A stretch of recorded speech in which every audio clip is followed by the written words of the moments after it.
সৈকত তলাপাত্রের বিরুদ্ধে এবার সরব হল ত্রিপুরা ওমেন ফেডারেশন। টিডব্লিউএফ এর প্রতিনিধি দল রাজ্য পুলিশের সদর কার্যালয়ের ডিজিপির সাথে ডেপুটেশনে মিলিত হন সোমবার।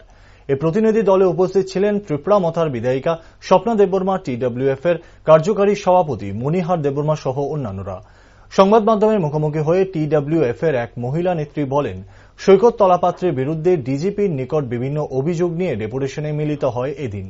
তিনি বলেন, টিডব্লিউএফ এর তরফ থেকে সৈকত তলাপাত্রের বিরুদ্ধে তিনটে এফআইআর করা হয়েছে। সৈকত তলাপাত্র বুবাগ্রা প্রদ্যুৎ কিশোর দেববর্মন থেকে শুরু করে টিডব্লিউএফ এর মহিলা নেত্রীদের অকথ্য ভাষায় গালিগালাজ করেছে বলে অভিযোগ করেন তিনি।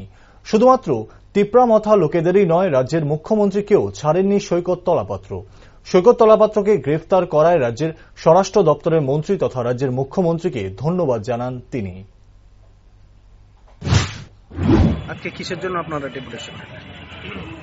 আজকে আমরা ডিজিপি সাহেবের কাছে মিলিত হওয়ার জন্য আমরা এসেছি। আমাদের একটাই অনুরোধ, আপনারা সবাই জানেন, একজন মিডিয়া উনি হচ্ছেন সৈকত তলাপাত্র।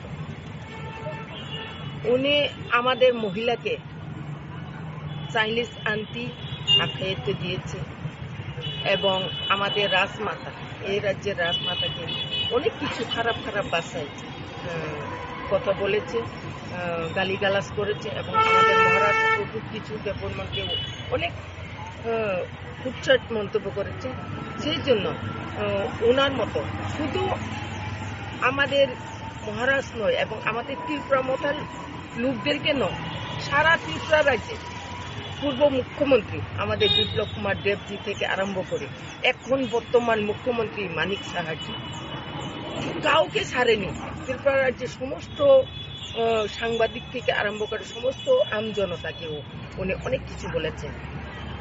আমি প্রথমে আমাদের ত্রিপুরা সরকারের স্বরাষ্ট্র দপ্তরকে ধন্যবাদ জানাতে চাই, কারণ আমাদের বর্তমান সরকার চেষ্টাতে উনি অ্যারেস্ট হয়েছে, কলকাতাতেই হোক যেখানে হোক, কিন্তু অ্যারেস্ট তো হয়েছে।